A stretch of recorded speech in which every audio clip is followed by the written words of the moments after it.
Lyrics गाने पर विवाद, एनएचआरसी का नोटिस आगे आपको दिखाएंगे। साथ ही हरदोई में लाइक कमेंट से हो गया प्यार, 3 बच्चों की अम्मा हो गई फरार, ये भी खबर आगे आपको बताएंगे।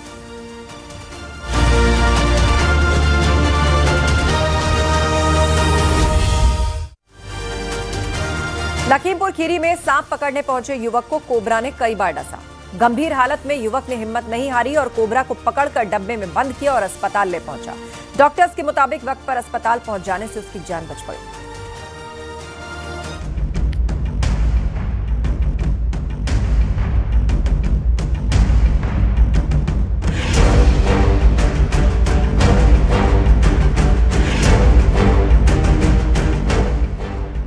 लखीमपुर खीरी में हैरान कर देने वाला मामला सामने आया है।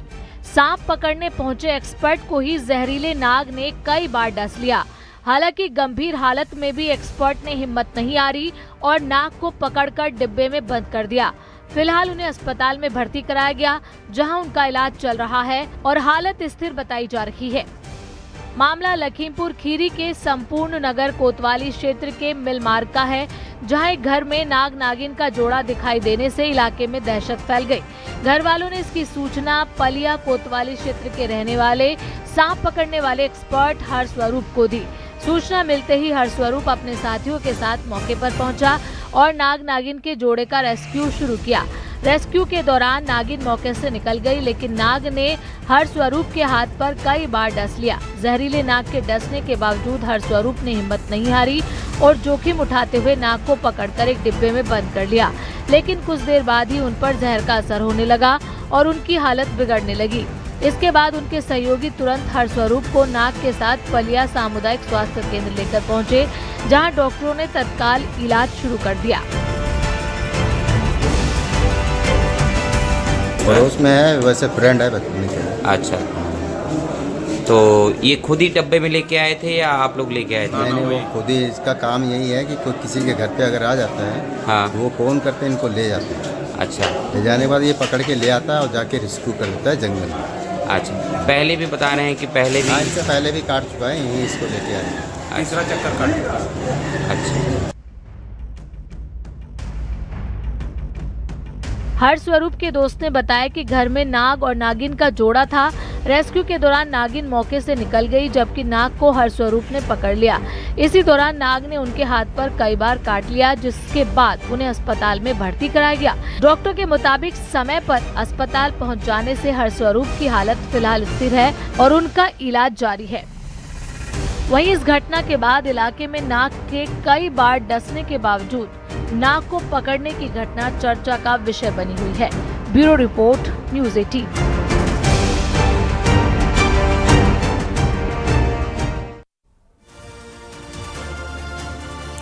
मथुरा में मंडी समिति में सब्जी की 8 दुकानों में आग लग गई और बताया जा रहा है कि ट्रांसफार्मर में शॉर्ट सर्किट के चलते आग लगी। घटना की जानकारी मिलने पर फायर ब्रिगेड की कई गाड़ियां मौके पर पहुंची। कहा जा रहा है शॉर्ट सर्किट के चलते चिंगारी निकली, जिससे ये दुकानें पूरी तरह जलकर खाक हो गई। घटना में लाखों का नुकसान होने की आशंका है। सब्जी दमकल की कई गाड़ियों ने कड़ी मशक्कत कर आग पर काबू पाया। थाना हाईवे क्षेत्र के नवीन अनाज मंडी की घटना है। नितिन गौतम इस पर विस्तार से जानकारी दे रहे हैं। जी नितिन, क्या अपडेट है पूरे मामले में?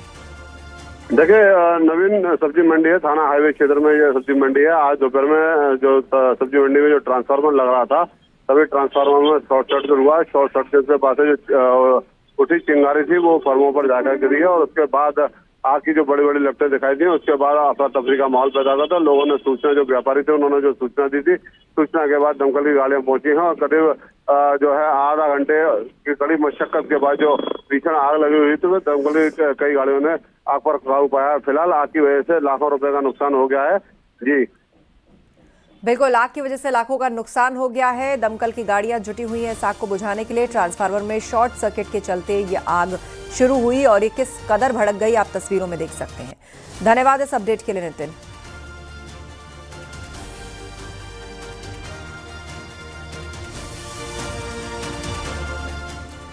कानपुर जिला जेल में इस बार नवरात्रि का पावन पर्व खास रहने वाला है। पहली बार व्रत रखने वाले कैदियों के लिए जेल प्रशासन ने खास मेन्यू कार्ड तैयार किया, जिसमें देसी घी से बने 27 प्रकार के सात्विक व्यंजन शामिल हैं। साथ ही पूजा पाठ और दुर्गा सप्तशती पाठ की भी व्यवस्था की गई है।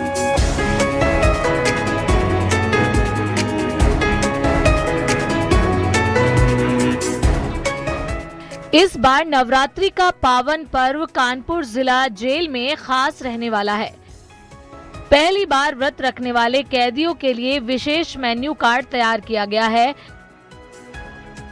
जिसमें देसी घी से बने 27 प्रकार के सात्विक व्यंजन शामिल किए गए हैं।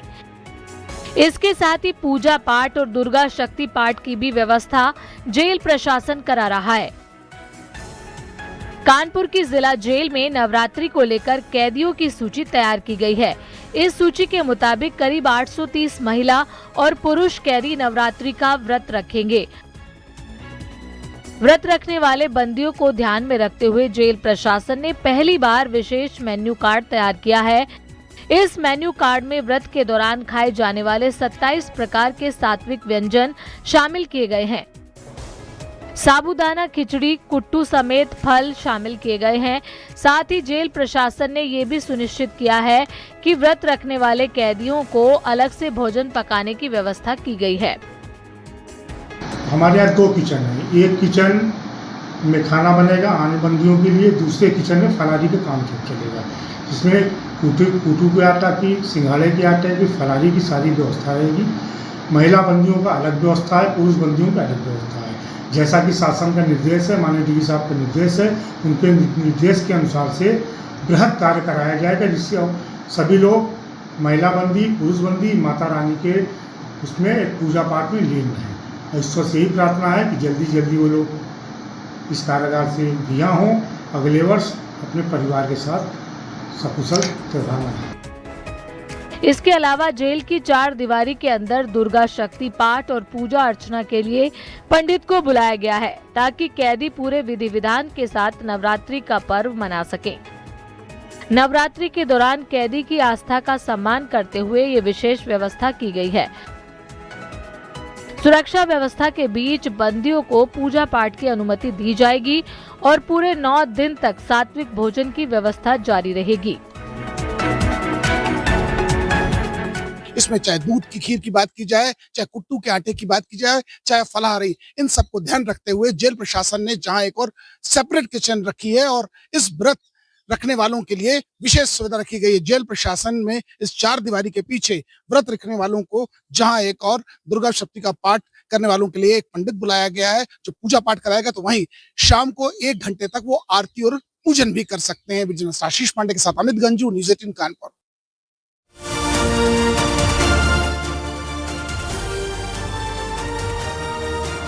क्या जो गाना था उसके लिरिक्स पर बवाल हो गया। सोशल मीडिया पर इसके लिरिक्स को लेकर आपत्ति जाहिर की जा रही है।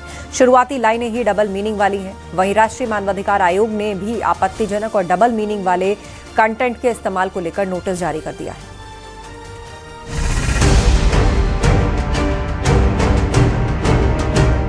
एक्ट्रेस नोरा फतेही और संजय दत्त के गाने को लेकर विवाद शुरू हो गया है। गाना सर के चुनर तेरी सर के रिलीज होते ही सोशल मीडिया पर इसके लिरिक्स को लेकर आपत्ति जाहिर की जा रही है। गाने की शुरुआती लाइनें ही डबल मीनिंग वाली बताई जा रही हैं, जिसे लेकर लोग सोशल मीडिया पर यूजर्स नाराजगी व्यक्त कर रहे हैं।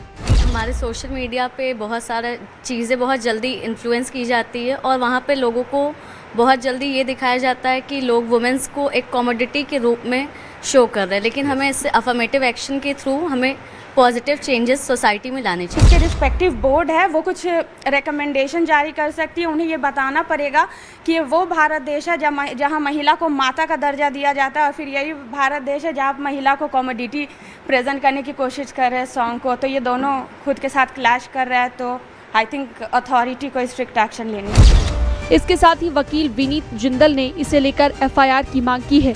शिकायत में आरोप लगाया गया है कि गाने के लिरिक्स और वीडियो बहुत अश्लील और आपत्तिजनक हैं, जो समाज पर गलत असर डाल सकते हैं, खासतौर पर बच्चों और युवाओं पर।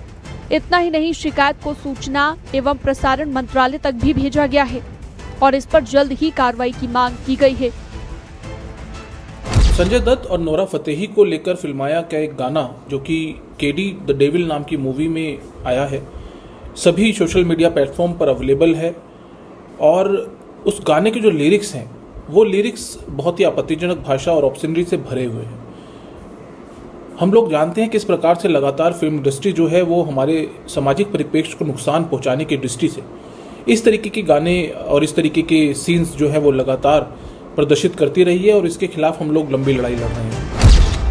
आपको बता दें कि गाना एक्ट्रेस नोरा फतेही और एक्टर संजय दत्त पर फिल्माया गया है। गाने के बोल गीतकार रकीब आलम ने लिखे हैं और फिल्म के डायरेक्टर प्रेम हैं। वकील विनीत जिंदल ने इस मामले में दिल्ली पुलिस को साइबर सेल में भी शिकायत की है। उनकी मांग है कि इस गाने को लेकर संजय दत्त, नोरा फतेही और अन्य संबंधित लोगों के खिलाफ एफआईआर दर्ज की जाए। वहीं राष्ट्रीय मानवाधिकार आयोग ने गाने सर के चुनर में आपत्तिजनक और डबल मीनिंग वाले बोलों के इस्तेमाल को लेकर एक नोटिस जारी किया है।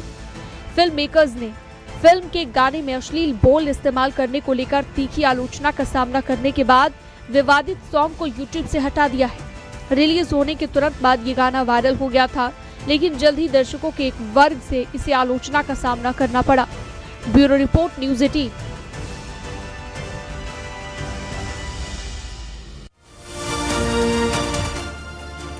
पाकिस्तान ने एक बार फिर कायराना हरकत की और पड़ोसी मुल्क अफगानिस्तान पर बड़ा हमला कर दिया। एयर स्ट्राइक में पाकिस्तान ने काबुल के रिहैब सेंटर को टारगेट किया और अफगान सरकार का दावा है कि इस हमले में 400 से ज्यादा लोगों की मौत हो गई।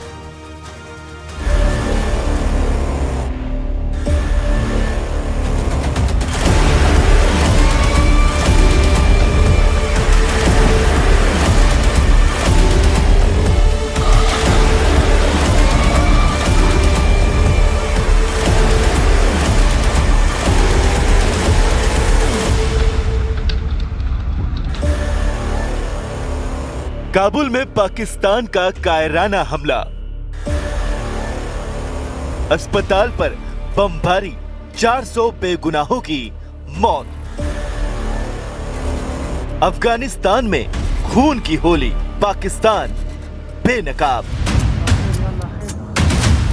पाकिस्तान ने एक बार फिर अपनी नापाक हरकत से पूरी दुनिया को झकझोर के रख दिया।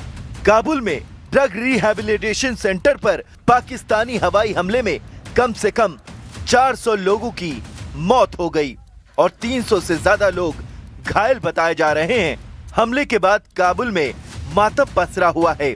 अस्पताल के बाहर परिवारों का रो रो कर बुरा हाल है। रमजान के पाक महीने में हुए इस हमले ने इंसानियत पर बहुत गहरा दाग दिया है।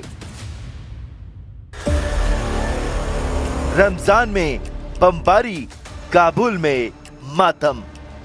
सोमवार रात करीब 9 बजे काबुल जोरदार धमाकों की आवाज से दहल उठा। जिस वक्त लोग रमजान में रोजा खोलकर घरों से बाहर निकल रहे थे, उसी वक्त आसमान से बम बरसने लगे। अफगानिस्तान के मुताबिक पाकिस्तान ने सीधे उस अस्पताल को निशाना बनाया जहां नशे की लत से जूझ रहे हजारों लोगों का इलाज चल रहा था। हमले के बाद अस्पताल का बड़ा हिस्सा मलबे में तब्दील हो गया और चारों तरफ चीख पुकार मच गई। सामने आया मुनीर का खौफनाक चेहरा। अफगानिस्तान में किया मानवता के खिलाफ अपराध। काबुल में हुए इस हमले ने पाकिस्तान और उसके फील्ड मार्शल आसिफ मुनीर का खौफनाक चेहरा दुनिया के सामने ला दिया है। अफगानिस्तान सरकार ने पाकिस्तान के इस हमले को मानवता के खिलाफ अपराध बताया है। अफगान सरकार के मुताबिक पाकिस्तान पिछले 3 हफ्तों से लगातार अफगान नागरिकों को निशाना बना रहा है। तो पाकिस्तान ने जानबूझकर ये हमला किया है, आपको लगता है? क्योंकि पाकिस्तान की तरफ से जो खबरें आ रही हैं, उनका कहना है कि उन्होंने ये हमला नहीं किया है। नहीं, बिल्कुल उन्होंने हमला किया तो और किसी ने किया है। जाहिर है कि वो टीटीपी के नाम से जो क्लेम करते हैं कि हम उसके हेवन से, सेफ हेवन से अफगानिस्तान में जो ये 2-3 हफ्तों से वो सिविलियंस को मारा ही है। कोई जगह उन्होंने किसी टीटीपी के मेंबर को नहीं मारा। मैं ये अस्पताल में जो टारगेट किया गया और आम लोगों को, सिविलियंस को, ये बहुत जुल्म है और मेरे ख्याल में इंटरनेशनल कम्युनिटी, सारे लोग जो ह्यूमन राइट्स के एडवोकेट से उसकी बिना पर ये इसको कंडेम करे, ये क्योंकि ये बहुत बड़ा क्राइम हो चुका है। हमले की टाइमिंग पर उठे सवाल। क्या पाकिस्तान ने रची डायवर्जन की साजिश? काबुल पर अफगानिस्तान के इस हमले की टाइमिंग पर भी सवाल उठ रहे हैं। दरअसल पाकिस्तान इस समय कई मोर्चों पर दबाव में है।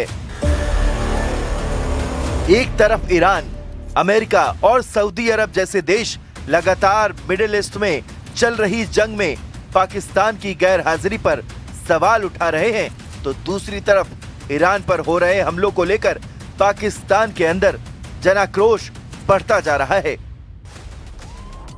ऐसे में सवाल उठ रहा है कि क्या काबुल पर हमला सिर्फ पाकिस्तान की सैन्य कार्रवाई है या फिर डाइवर्जन स्ट्रैटेजी के तहत इस दबाव से ध्यान भटकाने की कोशिश है, जो कि जब भी पाकिस्तान पर अंदरूनी संकट बढ़ता है तो वो अक्सर बाहर टकराव खड़ा करके ध्यान भटकाने की कोशिश करता है। तालिबान ने ली बदला लेने की चेतावनी। कब तक बचेगा पाकिस्तान? पाकिस्तान भले ही आरोपों से इनकार कर रहा हो, लेकिन काबुल की तस्वीरें उसकी इस शर्मनाक हरकत का सच बयां कर रही है। काबुल के मलबे में सिर्फ इमारतें नहीं गिरी, बल्कि इंसानियत भी दब गई है। रमजान के महीने में अस्पताल पर हुआ यह हमला जंग नहीं, बल्कि एक साफ जुर्म बनकर सामने आया है। काबुल के जख्म गहरे हैं और अफगानिस्तान की नजर अब इस पर है कि इस खून खराबे पर कौन खामोश रहता है, कौन उसका साथ देता है, क्योंकि इस बार खामोशी भी किसी अपराध से कम नहीं होगी। Neeraj Kumar, news 18 India, Delhi.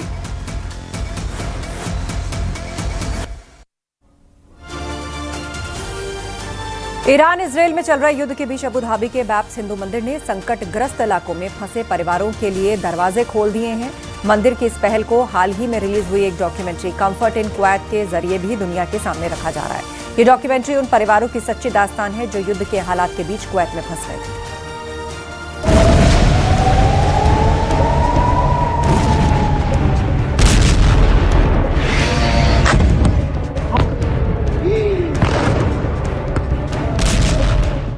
एक और जहां अमेरिका, इजराइल और ईरान युद्ध की डरावनी तस्वीरें लगातार सामने आ रही हैं, वहीं दूसरी तरफ इन डरावनी तस्वीरों के बीच BAPS स्वामीनारायण संस्था द्वारा बढ़ाए गए मदद के हाथ वहां फंसे लोगों के लिए नई राह खोल रहे हैं। BAPS स्वामीनारायण संस्था की तरफ से जारी की गई डॉक्यूमेंट कंफर्ट इन क्वैत के जरिए बताया गया है कि अबू धाबी के BAPS हिंदू मंदिर ने संकटग्रस्त इलाकों में फंसे परिवारों की लगातार मदद की है।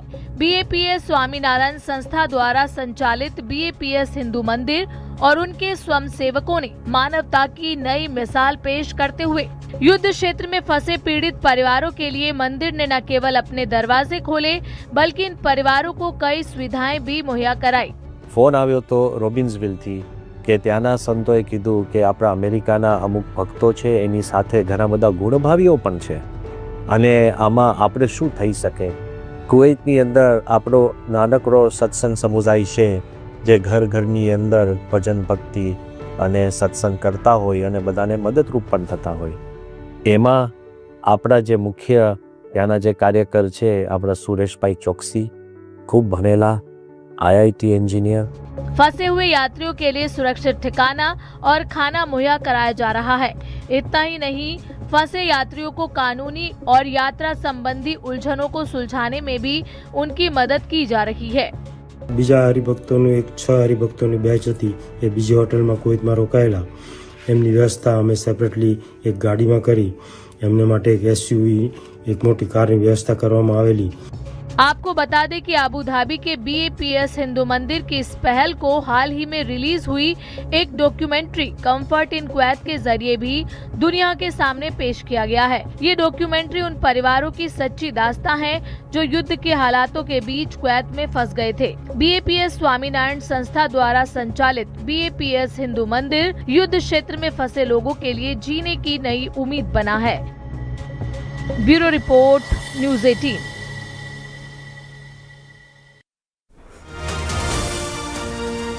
जम्मू कश्मीर के किश्तवाड़, शोपियां और राजदान टॉप पर आसमान से सफेद चांदी बरस रही है। गुलमर्ग से लेकर सोनमर्ग तक जन्नत की ऐसी तस्वीरें जिसे देखकर आपकी आंखें ठहर जाएंगी। क्या है मार्च के महीने में विंटर का ये मैजिकल यू टर्न और कैसी दिख रही है इस वक्त जन्नत की खूबसूरत वादियां, इस खास रिपोर्ट में देखिए।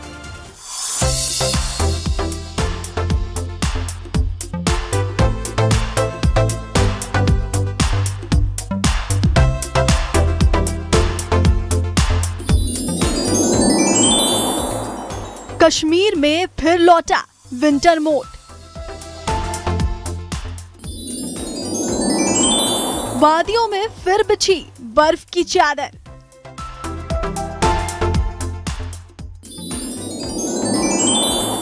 गुलमर्ग से किश्तवाड़ तक बर्फी बर्फ।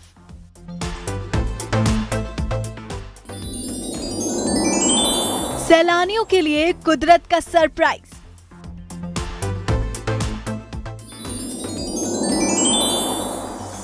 कहीं बारिश की बूंदें तो कहीं बर्फ के फाहे। कहते हैं कि कुदरत के पास हर मौसम में एक जादू होता है, लेकिन कश्मीर की वादियों में इस वक्त जो हो रहा है उसे सिर्फ जादू कहना कम होगा। तारीख बदल गई, महीना बदल गया, लेकिन पहाड़ों का मिजाज आज भी वही है। जब पूरी दुनिया वसंत की तैयारी कर रही है, तब कश्मीर की वादियों ने एक बार फिर बर्फ की सफेद चादर ओढ़ ली है। आसमान से गिरते ये सफेद फाहे बता रहे हैं कि जन्नत का असली रंग क्या है।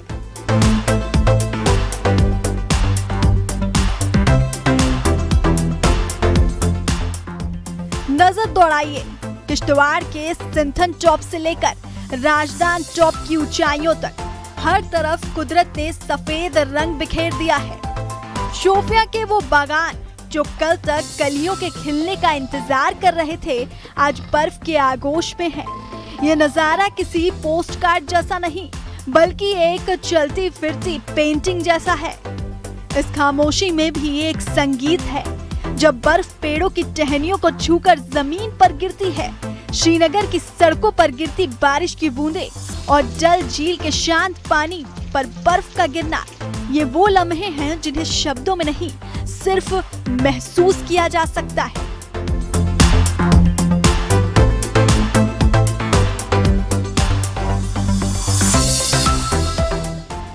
वहीं बात करें कश्मीर के स्वर्ग की, तो गुलमर्ग और सोनमर्ग के ऊंचे ढलानों पर अब 2 फीट तक चांदी चमक रही है। मार्च की इस बेमौसम मेहरबानी ने कश्मीर को फिर से दुनिया का सबसे खूबसूरत विंटर वंडरलैंड बना दिया है। ये बर्फ सिर्फ ठिठुरन नहीं लाई, बल्कि उन हजारों चेहरों पर मुस्कान लाई है जो इस जन्नत का दीदार करने पहुँचे हैं। मौसम विभाग का कहना है कि अगले कुछ घंटों में ये चमक और बढ़ेगी, लेकिन सच तो ये है कि कश्मीर को किसी विभाग की रिपोर्ट की जरूरत नहीं, वो खुद अपनी खूबसूरती की गवाही देता है। अगर आप सुकून की तलाश में हैं, तो पहाड़ों का ये बदला हुआ मिजाज आपको दावत दे रहा है। तो बस बैग पैक कीजिए और इस सफेद जन्नत का हिस्सा बनिए। मार्च की इस बर्फबारी के साथ पहाड़ों ने एक बार फिर साबित कर दिया है कि उन्हें धरती का स्वर्ग क्यों कहा जाता है। Bureau report, news 18।